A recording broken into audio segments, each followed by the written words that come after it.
Yo, what's up, gamers? Aaron Shack here, and we are live, and we're going to be talking with a special guest, Acting Relic. Will be joining us to talk about the September community update that is coming, or that is, rather, arrived for Warhammer 40K Space Marine 2. So we're going to do a little bit of a deep dive here. We're going to, sort of dive in and drop some theories and stuff about what we think is happening with the game, what we project for the future, and, just sort of go in here and take a look at what the devs have to say and relay all that information to you. So, without further ado, let me go ahead and get us in here, and let me get Acting Relic in here, and we're happy to jump in and chat about this. So let's open it up right here. Hello. Hello. How you doing, man? I'm doing pretty good. Yourself? Pretty well, man. Been a fun and busy little day. So, what do we think here about this September community update? I'm gonna pull it up here. Yes, there's some stuff in here. Okay, because I was like, there were some things that sounded like riddles to me, and I was like, I might know what they mean, but you might know. Yeah. There is some stuff that they're speaking cryptically about, and they're speaking cryptically about it for like particular reasons because they don't want to show their hand just yet.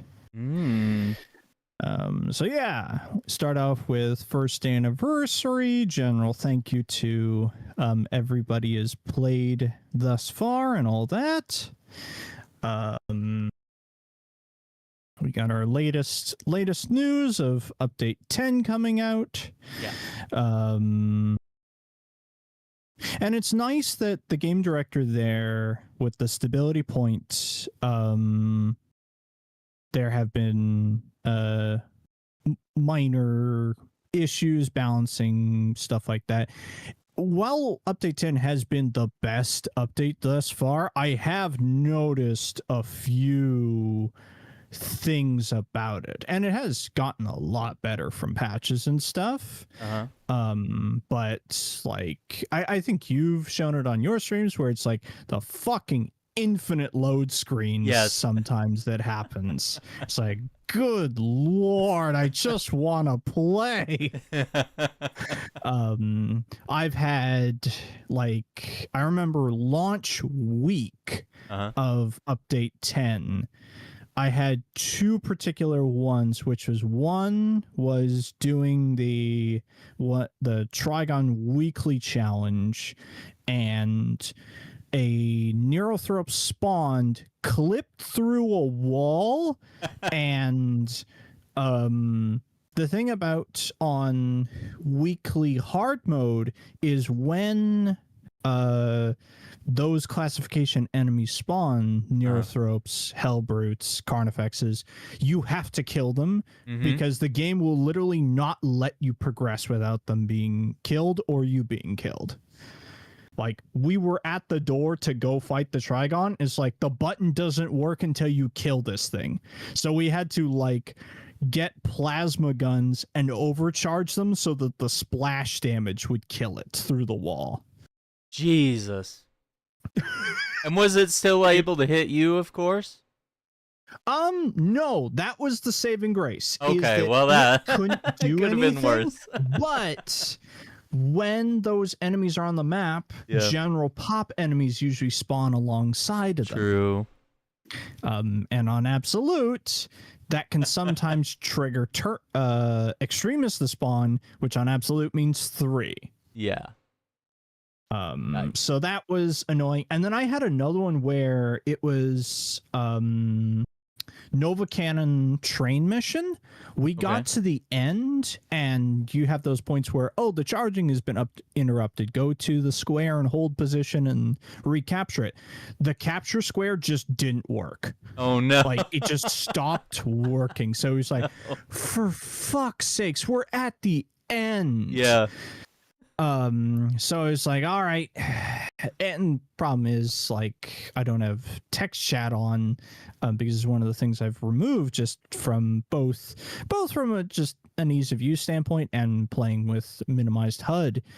So I couldn't text the rest of the team to be like, hey, let's just all die and take the XP that we can get from this.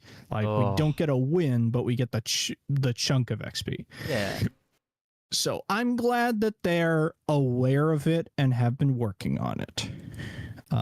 I really appreciate that. Yeah, and then next up is around stratagem stuff. And this is an interesting thing. Yeah. Where they talk about how daily stratagems are very random. They are very much a random number generator. Like, it just, whatever it is, go deal with it. And that's where you get this sliding scale of some daily missions that feel, oh, this is no problem at all. In fact, this is actually easier than playing this game without the modifiers. Because the negatives that are there are either negligible. Say, like, if depowers a certain class, like, well, we just don't play that class. We just play something else. And then you only get a positive benefit. What I didn't know is their line there about weekly stratagems are different. Each weekly stratagem has been pre-made and set. All 52 weekly stratagems are handcrafted and designed to be hard or fun depending on the week. That is really cool. That, like that. The weeklies are like, oh, because that becomes a larger story of like, oh, what weeks were you a part of? What weeks did you get to play? Did you experience week like 12 when it was this mission with these conditions? So it's really cool that there's a difference there. And then that wonderful line, we are working on allowing players to toggle battlefield conditions manually in private lobbies so players can come up with their own fun combinations. This just means, like, they literally gave us, like, hey, we're not going to let you, like, the missions are what they are. There's set objectives and all that stuff, but literally customize what your experience is going to be like. Decide what you want to play. And there's going to be some stuff around, like, I don't know with private lobbies if you get any XP or currency or anything. This is just going to be for the hell of it, of like, hey, let's play decapitation but with these modifiers on. I've done private lobbies just to play with bots. I think you still get XP, but I don't know. Oh, okay, cool. I haven't really compared much else beyond that, yeah. But that sounds really fun, because we were just theorizing about that. We were like, what if we could choose the modifiers? We talked about that, yeah. And here it is ending up being, you know, partially true. And also siege mode here. We'll see battlefield conditions integrated. Now that could be interesting. That could be interesting, yeah, playing siege with modifiers. Yeah, and then 10.2 is some fixes. Yeah, mostly fixes and some balancing tweaks. And then 11 here, upcoming 11 around late November. Wonderful. Hey, if it comes out the 29th, I know what I'm doing for my birthday. Oh, let's go. Oh, yeah. Let's see here. Late November will 2 new cosmetic DLCs, which is the Blood Angels and looks like the Salamanders. Yeah. Two of my favorites. The next champion pack will be the Blood Angels and will be associated with the tactical class. Really? Now, before all Blood Angels come to our office searching for Horus, that's the next sentence. which is it, because we thought it was going to be. It's not assault. I know. I thought that was weird, but it says here that the champion pack will also come with its own unique jump pack. So that's cool. Okay, so they're I think they're kind of this year they're redefining what a champion pack is, especially with update 10 allowing you to put pieces from other champions on different classes. Yeah, so this sounds like you could just make it the assault pack if you want it to be, you know? Yes. Which is cool. And then regarding gameplay additions, the next PV operation will be an off-planet mission introducing a new boss fight. Bat emoji. What's that emoji? What is that? I can't even... What is that? I'll say this. There's a version of a hive tyrant that has wings. Oh, do we need to look this up? There's, let me see if I can find the model. Hive tyrant. Because there's the hive tyrant we know, which is the one that has like the multiple weapons and all that, and then there is, load for a second here, there is this hive tyrant. Okay.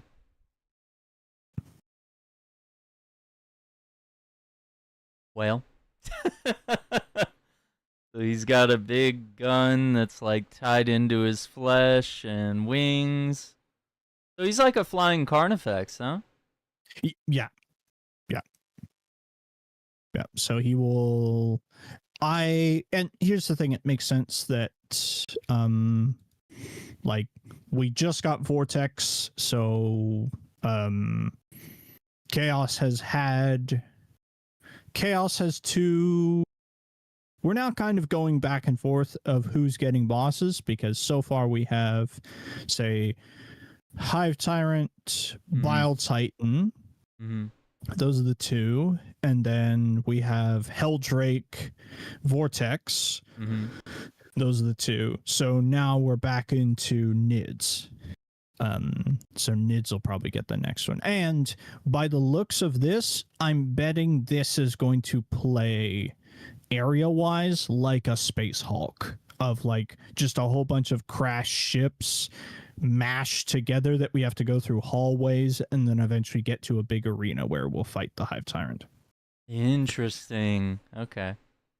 I like that. And we're at the point where we're post-story, right? Like we're past the campaign with the newest mission that came out, right? Would technically be the first one that's like post everything Titus did. Interesting. I'm curious to see where they take it, man. Yeah. We've also seen that you're having many questions regarding the heroic weapons. We will keep adding new heroic weapons with the major updates, starting with update 11. We can't show them yet, but we'll tell you that the Thunderhammer will be among these weapons. What could they do to the Thunderhammer to make it more heroic?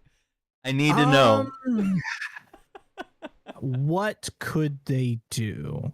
Say, like, I've played around with, say, the heroic chainsword a bit. Right. With the heroic chainsword, you get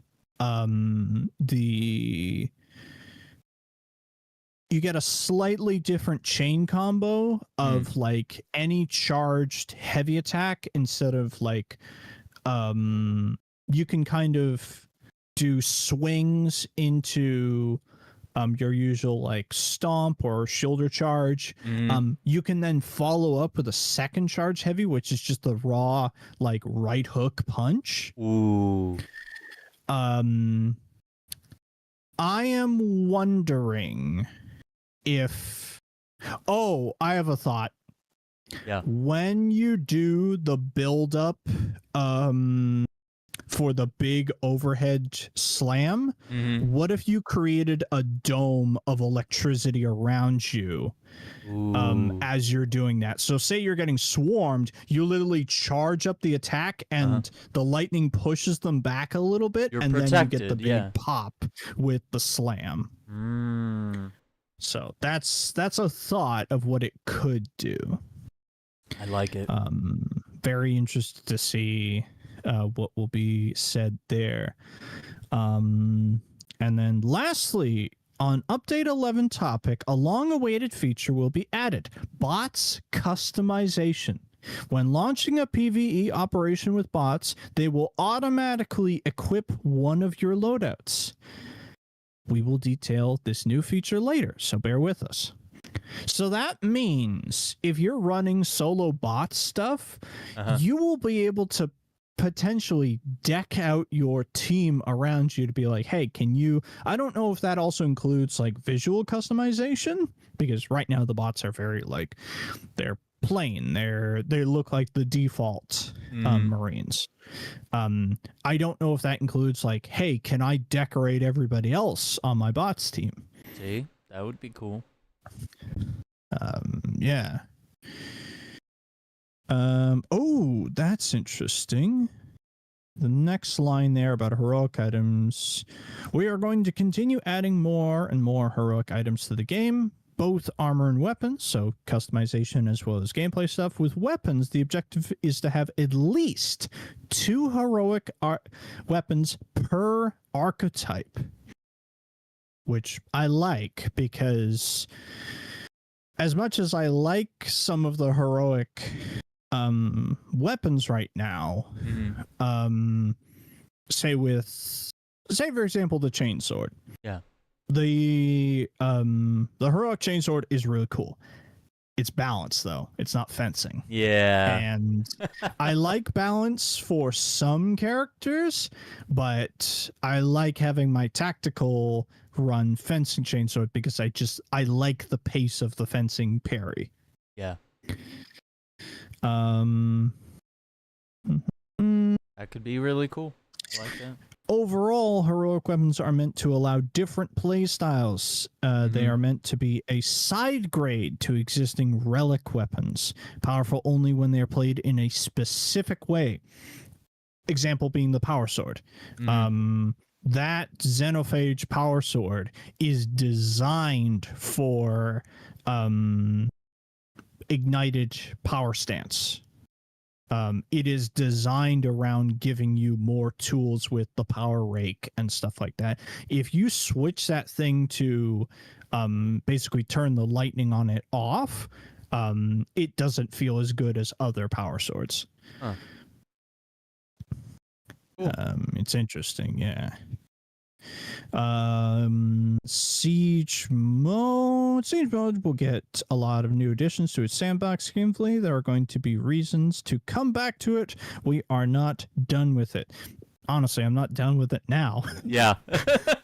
Like I haven't gotten to the point where like I'm confident enough to try and go for those really like get to 25 and stuff. Yeah. It's hard. Even on I hard mainly mode. just use it to level. Like I just try and do like five on hard. Or I got really lucky the other day and I got a good team and we made it to 10. Nice. So like I've just been using siege mode to level because the XP is quite good and it just cuts down on the load screens. That's true. Oh, the freaking load screens. Yeah. And then this is the riddle. This is the one. Over the course of the year, we're going to continue expanding customization options. Evidently, they're adding more stuff that we can buy. Cool. Not only with new parts, but with new options as well. Without spoiling the surprise, here are some hints of where we are going to implement. Number one, something we should have done a long time ago. Number two, something we said we are going to do, but nobody noticed. And number three, something we said we are never going to do. What is your guess at what 1, 2, and 3 mean, Aaron? Something we should have done. I mean, are these specifically related to how we customize our Marines, right? This is specifically related to customizing our Marines. One of my theories is that maybe they're going to let us be the heretics. Because didn't they say we're never going to... They're like, no, this is designed to be Space Marines. This is, you know, we are the good guys.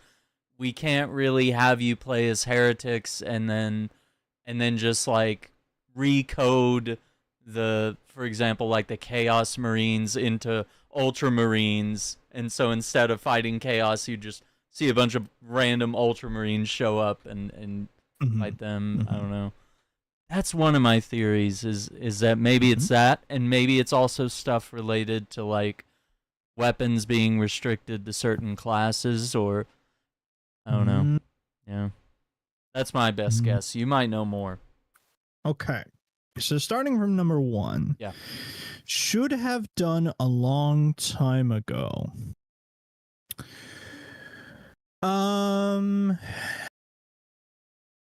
There's not a lot that comes to mind that should have done a long time ago but haven't done thus far. Because we have individual armor piece painting. Like there is one within that realm that makes me wonder, which is but it fights with the game design, which is the game design has been going through the heraldry system and unlocking colors. Right. The thing about, say, real life 40K, when you're painting your models and stuff, is that there is no real restriction on what you can do colors wise. Yeah. So do they say fuck it and it's like, here, if you know the hex code for this color, you can implement it. Ooh. Oh fuck, I should have thought of this initially. It's the thing that should actually have been done a long time ago, weathering. Oh, yes. Give me rust detail, give me like this, like say for example, Armored Core has it where you have factory new to rusted or factory new to dented and scratched. I have one some dented. That's what I'm throwing as my guess for number one. Bullets and cracks and scratches, which some parts have, but like some of them have. Yeah. But give me, and it would be more like, I'm betting more like rust and scratch detail. It's stuff that you can texture over the existing models to give it more character, because it's what everybody does with their models at a high end, is adding that additional bit of character. Very true. Something we said we are going to do, but nobody noticed. God, that one's hard. Because, like, here's the thing. Right. Warhammer fans are very, like, conspicuous about noticing things. Very meticulous. Yeah. They're very meticulous about it. So yeah, number 2 has really got me stumped. 3, I'm very much agreeing with you. I think what 3 means is that we will be allowed to use chaos skins in operations mode. I can't see them overhauling it into that we're actually playing the other side of the coin and we're playing as Chaos. I don't know how they get around, say, like running somebody like Straben the Heavy, where Straben has all these very specific voice lines when you're going through, well, all of the characters do, but I'll use Straben as an example, trying to get all these very specific voice lines out of him, and when you actually look at him on the screen, he's an Iron Warrior's corrupted heavy marine. They would have to like re-record all the voice lines, right? See, that's the question. Are they going that far? In the multiplayer, each of the classes have specific voice lines. Yeah. And say, for example, the assault champion for Chaos, who is a Night Lord, his VO is Andrew Wincott, he was the narrator for the Night Lord's trilogy. Okay. So maybe they get all of the voice talent to come back and re-record new lines? That would be insane, like, that's dude. a lot of work. They could have been doing it for the past year. They could have been like, hiding a slice away of the from team because, is like VO takes a while, but it doesn't take that long. Like, you hear about a lot of VO actors talk about it. It's just like, yeah, you do put a lot of effort into it, but it is, you come in, you read X amount of lines, and then go have a sandwich and go home. Yeah, very true. So yeah, I'm really hoping number 3 is that, and we get Chaos customization, because fuck, I want that so bad. That would be really cool, because I honestly haven't dabbled with PvP at all. I've never opened it up. I'd like to see it. No, that's awesome. Mm-hmm. Yeah, so we'll see what comes of customization there. What else could it be that they said that they're never gonna do? I don't know. Nordic Bear says, I don't think we can use Chaos in PvE. I see it as class restricted war gear. But I mean, that's like the only thing that they ever said that they're not gonna do. You know? I guess the only other thing would be lifting class specific weapon restrictions, but that almost feels harder than customization, and this is specifically to customization of appearance. Oh, okay, yeah, so it wouldn't be like, oh, we're gonna give the bulwark shield to anybody who wants it. It's more like, oh, we could give the bulwark robe system to any player if they wanted maybe it. Or the Iron Halo could be on any guy. Yeah. I also have another thing now that we're talking about it. Like, what if they give us specific control over the little things that are on the armor, like the purification metals? We could just be like, oh yeah, I want 2 on this. I want 1 here. I want 1 on the chest. Like, maybe you're not picking exactly where it goes, but you're saying, hey, it's possible to have 3 on my chest, so I'm going to put 3 there, or whatever it is. That also kind of goes against the way it's designed. I like that. But yeah, it could be a thing. And of course, that could apply to like anything that you add to armor. Yep, purity seals, chains, adding more bullet holes. Yeah. More scratches. See? I can see it. Yeah, that's a possibility too. Iron Halo on Bulwark. Yeah, I mean, well, there are like Bulwark champion models that kind of have that design. Yeah, they could be opening that up further. Yeah, and couldn't other people have the cape like the sniper has? Like, yes, say like we see. I know the salamander thing, right? Akaran, our captain in the campaign, I don't believe he's a sniper character. I think he's like he's some other kind of unit, but he has a cape in his design. And say like the two guards that flank Calgar, the Victrix guys, they have cloaks. So that'd be kind of neat. Yeah. And then there's this new shiny box. Oh man. That's so tempting. I already own the game on all platforms. I don't know what else to do. I wish they just let me buy the case, yeah. Yeah, if you could just buy the case individually. Yeah, but I will say this, for anybody who doesn't own the game, this is a very nice package to get, because that is game with season 1 and 2 all put together. That is very nice. And what do we got? Yeah, we're in the midst of the new community event for October, which is 500,000 vortex beasts.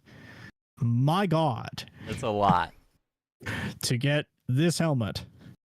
Because like on a good day, I might be able to kill 2. Yeah. Yeah, I They're feel like that's hard. Lot. It's not easy. And you never know what team you get. Exactly, yeah. You don't know. And I've seen it pop up on our daily and weekly stratagems, and I'm like, ooh, this is rough. Yeah, 100% extra health, but all the damage goes to me. It's like, oh yeah. I'm sure my buddies won't get hacked up by chaos demons. Yeah. The next line is actually my other thing in this community update that I'm like, oh shit, that's awesome. Yeah. Which is from October 16th to the 20th, a demo for players who haven't played Space Marine 2 and are curious will be available on Steam and consoles. That's dope.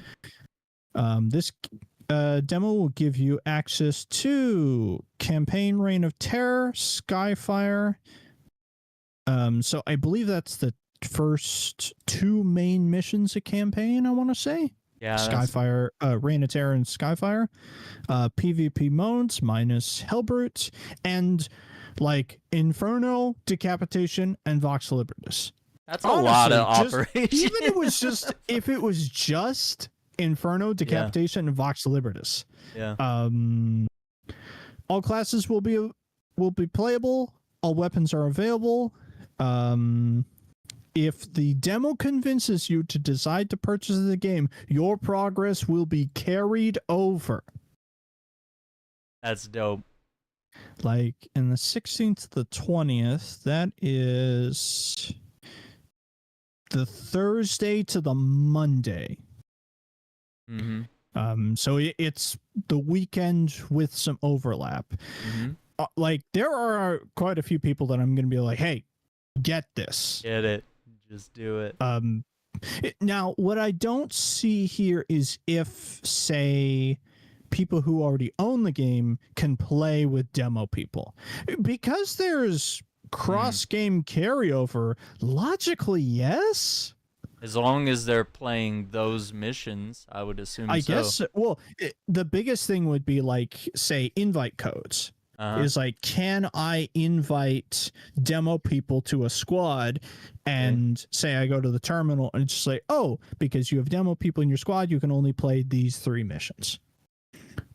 Which I'd be fine with. Yeah. Because like, that's all I really want to do is like have people come in, play with them so that they can experience the game and go, would you think about buying this? Because I think watching this game, I think there are some people who can be convinced of like, yeah, this looks awesome. Let me go get it. And then others will need to physically play it and experience it. Very true. Yeah. And then let's see. After that, got a Discord quest, which is use the Discord system to play, basically put on your Discord that you're playing this specific game and you get this particular skin. Interesting. Yeah. And then that's basically it. There's nothing else on the tab there. Yeah, but I'm so intrigued. Well, getting the ability to basically run custom private lobbies of being like, hey, let's run Inferno with these modifiers on. And that's those 3 points for customization. They be? I really hope that's fucking chaos customization. Right? I really fucking hope it is. I feel like that's the most consistent, like, thing that they said they won't do. Yeah, but that everyone begs for, though. So many people in chat are like, please. Does. Yeah. Yeah, the modding community skipped all that, yeah. Like, I don't know. It's specific to customization. That's what makes me think it's gotta be something like that. Gotta be something that kind of breaks the imaginary rules that they set up when they made the game. Yep. Because Nordic Bear here says, Blade Guard have cloaks and capes. It's a bit silly to lock it behind Sniper, but I get it. You know? Yeah. Because, like, say with the Sniper one, it's a very specific cloak. It's the Camellia line. I know this is a very Ultramarine game, but give me more chapters. I need more Iron Hands and Salamanders. Well, Salamanders are going to get the thing with... 11, yeah. Yeah, with 11 here. And then Iron Hands is coming later this year. Or later next year? I'd have to go look at the roadmap again. Yeah. But yeah, Blood Angels are getting a champion pack. And then it says, where is it? Salamander's cosmetic pack includes the heraldry of various Salamander successor chapters. So kind of like how the Space Wolves had one, right? Where it's like, yes, it's literally a page where it's like, oh, these are all the little factions here. Yep, get all their colors, sick. Additional heraldry symbols and all that happening. But yeah, I also get the idea of like how each class is like, your brain connects very visually. You're like, oh, that's a bulwark there. Oh, that's a sniper because I see the cape. Like, that's how PvP works so well in games like this, and that's why even your Call of Duties, your Battlefields, your Apex Legends, all the characters have very specific archetypes.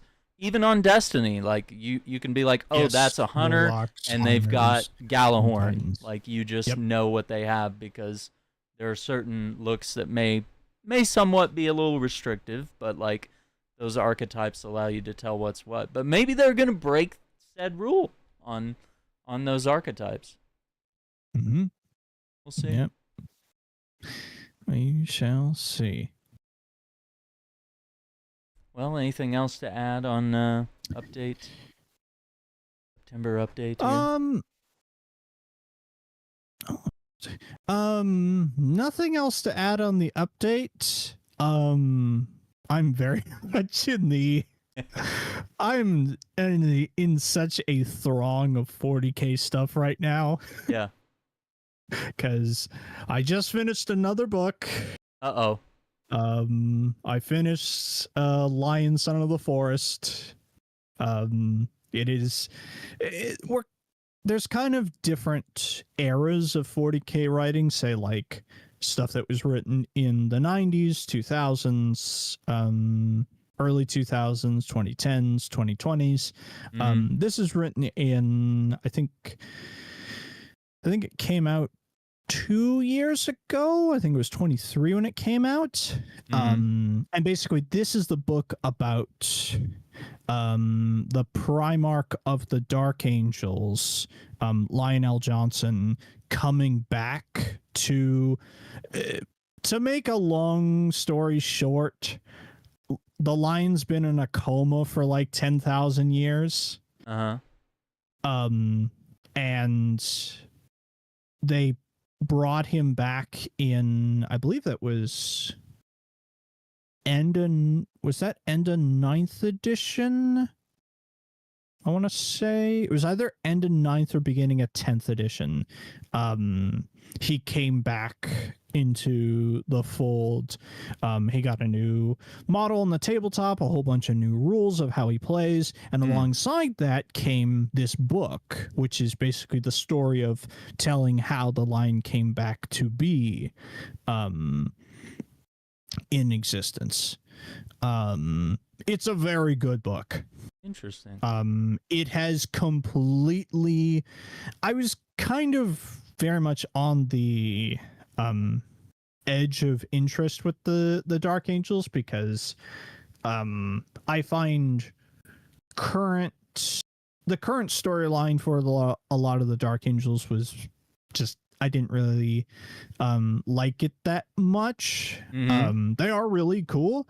And what I found is I really like older era Dark Angels, which is what most of the book is about.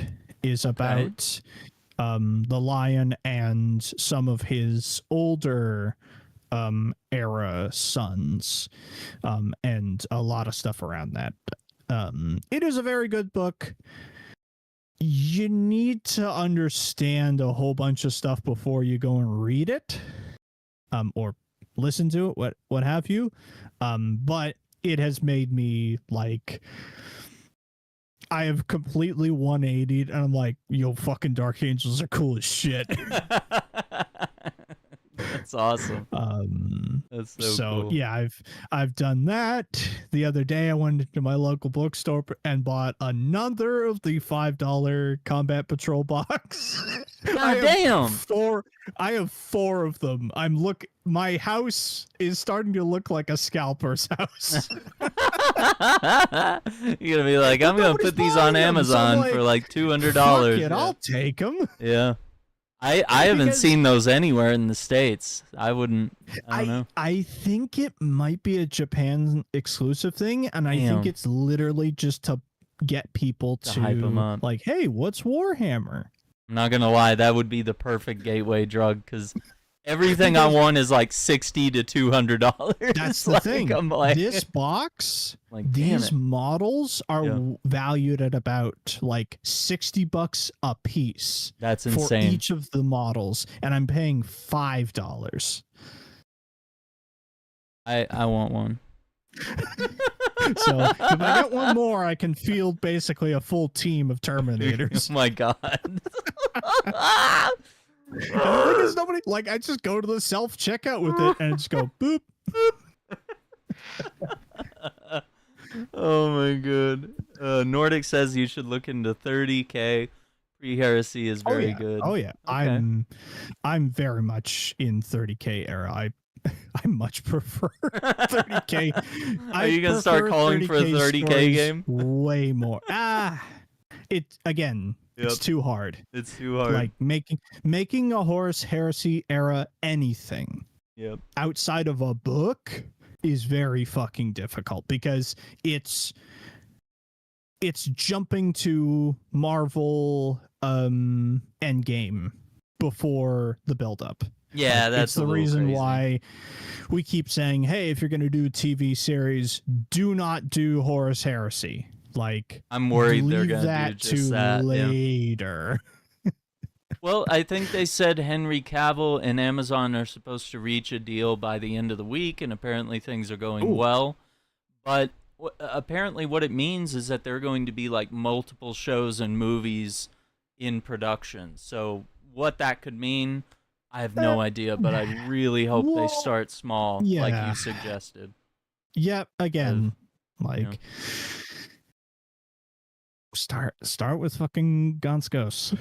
That would be so cool, dude. If they could do just like just do First and Only Yeah. as like a 5-episode TV series with a good amount of budget. And have that do successfully well. We can then do other things. And there's not too much. Like there's not the level of production that say Space Marine 2 has, where it's like you're going to a bunch of planets, you're fighting big shit. All these Space Marines are gonna have to be like CG'd or something, or some sort of very expensive team that's making the suits for real, like kind of like they did with Fallout, with the Brotherhood of Steel. Yeah, like with Gaunt's Ghost, it's like they only run into like a few things that you'd have to CG, and a few places that are a little more exotic that you'd have a hard time just going to a desert and recreating some scenes. Or a forest or anything, you know. So it could work the easiest as like, hey, this is the sales pitch, and then we work up to bigger budget movies, you know. So could be cool. I'm excited. Well, I'm gonna stay in the habit of playing every day. I've been doing pretty good. Been hitting the daily challenges and the weekly challenges. I haven't gotten the hard ones done though. I've gotten better at playing lethal, but tough. Absolute is really tough. And if I get a horrible team, it doesn't help. Or you can have a good team and you just get fucked on RNG. Yeah, there have been a few times where I was like, oh, there's like 10 fucking Chaos Demons charging us all, and we're about to see how good people can dodge and parry. Like, yeah. Let's see. Nordic says, I've never read the books. I only read the wiki. I'm a Warhammer person. Warhammer. That's all right, man. You get the info wherever you can, you know? I think that's a good idea. Yeah, 30K is harder, huh? Yeah, and starting with Horus Heresy is kind of wild. Yeah, that would be like, it's kind of like what DC did. Like they rushed to get to Justice League, and look how it went. The like, scale, you're starting out with your scale is way too big. You gotta scale it back a little bit. You gotta do your Iron Man, your Thor. You gotta do your small singular movies. Yes. Before you even think about doing big team ups. Yeah. Like I'm saying I want them because I've experienced a good chunk of some of those books, and they are really good stories with really good characters. But I am not confident in their ability to pull a lot of this stuff off. Yeah, that's gonna be tricky. And Cavill always gets screwed, man. He always gets screwed by the execs. He wants to stay to the line. Yeah. And this is the one place where it's like, that actually might be beneficial to do here, you know? Yikes. Well, I trust him because he's a huge fan, right? You know? There were pictures of him where I guess he hurt his leg or something like that.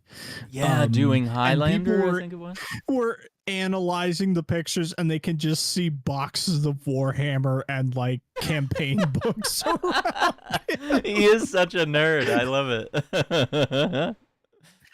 I think he said he likes the Custodies the best. That's what he likes. Custodian is his army that he plays. That is so cool. Well, we better get into some Monster Hunter, huh? Yeah, it's time to hunt. Our main dish of the evening, but we wanted to tap in and see what's new with Space Marine 2 and get everybody excited about what's coming with Update 11, which I'm guessing would be next month. End of November. Yeah, is what I'm trajectorying at. That seems to be the way things go.